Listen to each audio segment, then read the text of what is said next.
This morning, protesters in Cairo are reacting with fury and disbelief as Hosni Mubarak is refusing to step down as president and the country's military is supporting him. Mubarak says he will retain his title even though he is delegating a certain amount of power to his vice president. He says he is waiting it out until September's election. Protesters are promising to make some real noise today, taking to the streets once again, even though military leaders are begging them to go home. And joining us now live this morning is Hazem Bata from CARE. That's the Council for American Islamic Relations. As always, so great to see you. Thanks for coming in. Thank you. All right, so your thoughts on his decision last night? Well, I thought it was very selfish, and I don't think it's going to be good for the country. But to be honest, I didn't expect anything different. After all, he is a corrupt dictator, and they never do what's in the best interest of the country. You have family there in Egypt. What are they saying? What were their feelings about what he had to say? Well, obviously, we're all very disappointed with his decision. People were hoping that maybe he would step aside and do what is best for the country. That's not what happened, and people are now more determined than ever to continue with the protests and force him out. Do you think this will erupt in more violence, Hazem?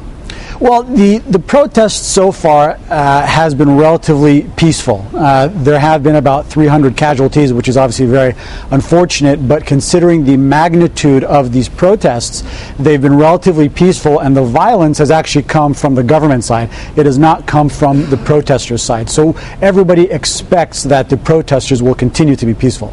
All right, let's talk about American reaction, because the president came out last night, President Obama, strongly against the decision, saying that Egypt's leadership needs a strong plan of action, but he didn't really even mention Mubarak by name. Do you feel like the U.S. is sort of tiptoeing around the situation? They are. President Obama is trying to be a diplomat. He's trying to come out in favor of democracy, trying to come out in favor of the protests without bluntly calling for Mubarak to step down.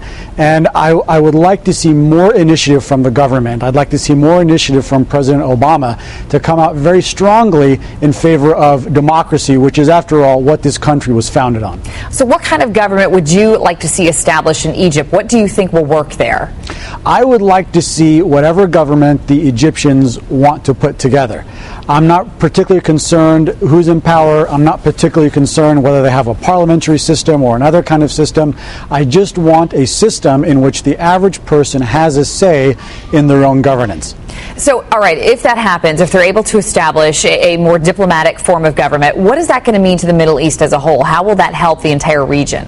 I think it'll help the entire region because Egypt is very influential in the Middle East, and it'll give people in the region a lot of hope that they too one day could have a democratic government. As I'm sure you're well aware, that entire region, with the exception of Lebanon and Iraq, is governed entirely either by dictators or by monarchs. And what we've seen is that the entire region, not just Egypt, Tunisia, Yemen, Jordan, they've all erupted in protest for democracy. And if Egypt can actually succeed, if they can follow through, displace Mubarak, and put together some sort of democratic government, it'll be a tremendous motivation for the rest of the surrounding countries that, if they band together, protest and persist, that they too can have a democratic regime. All right, Hazem Bata, as always, so great to see you, and thank you for your insight this morning. Thank you. 7:20 run right now. The contestants take to the Hollywood stage. So how did they and the judges do? We are talking American Idol straight ahead. Jim. 52 degrees, and look how dreary it looks right now outside your window. Cloudy skies to start, but will it be that way later today? No, we're talking about it. Your forecast is coming up in 2 minutes.